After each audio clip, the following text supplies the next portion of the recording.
Isang pag-uugali mga boss na dapat meron ka bago ka mag-umpisa ng computer store business. At ang pag-uugali na yan mga boss ay dapat madali kang mag-umpisa. You start right away.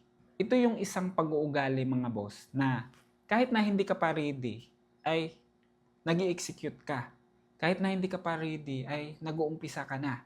Hindi mo kailangan ng mamahaling tools, hindi mo kailangan na bumasa ng maraming libro, hindi mo kailangan ng maraming certificates para makapag-umpisa ka ng computer store business. Hindi mo kailangan ng maraming clients. Kahit na isang client lang yan, goods na yan. Ayun, so punto ko lang talaga mga boss na sa pag-uumpisa talaga ng computer store business, all you have to do is to start right away. Hindi mo na kailangan yung iba pa. Hindi mo na kailangan ng validation pa ng iba para makapagsimula. Hindi mo kailangan ng malaking kapital. Hindi mo kailangan ng malaking shop. Hindi mo kailangan ng maraming installer. Hindi mo kailangan ng maraming customer. Hindi mo kailangan ng maraming followers. Hindi mo kailangan ng validation coming from your family. At mas lalong hindi mo kailangan ng permit para makapagsimula ka ng computer store business. Ngayon na nakikinig ka sa video na to, alam ko na meron kang basic knowledge sa computer store business, no? Meron ka ng alam sa troubleshooting, maybe meron kang alam sa basic repair. Yan, yung knowledge na yan, gamitin mo yan, yan na yung magiging kapital mo para makapagsimula ka ng sarili mong negosyo. So, ayun lang mga boss, no? Basic lang talaga. Gusto ko lang na iparating sa inyo na hindi siya kailangan na maging complicated yung mga bagay-bagay para makapagsimula ka ng computer store business mo. Bisikan mo lang talaga. Nasa pag-iisip lang talaga natin yan na kahit na wala pa ako niyan, basta mag-uumpisa ako.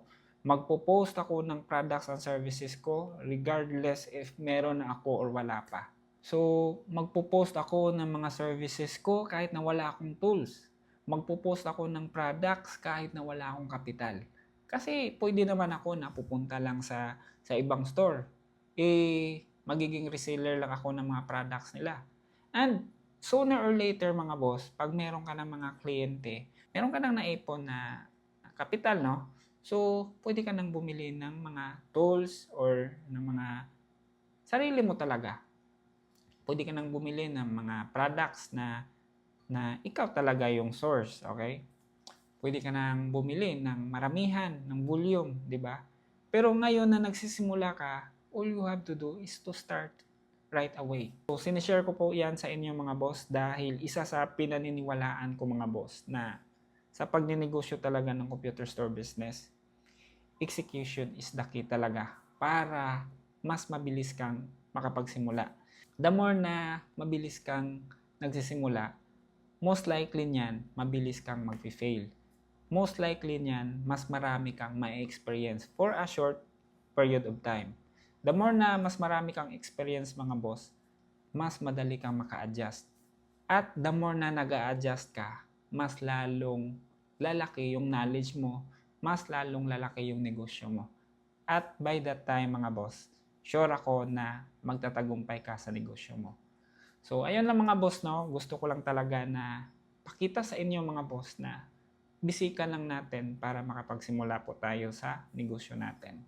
So, ayun lang mga boss, no? Sana meron kang natutunan into this video. See you on my next vlog mga boss. Bye-bye!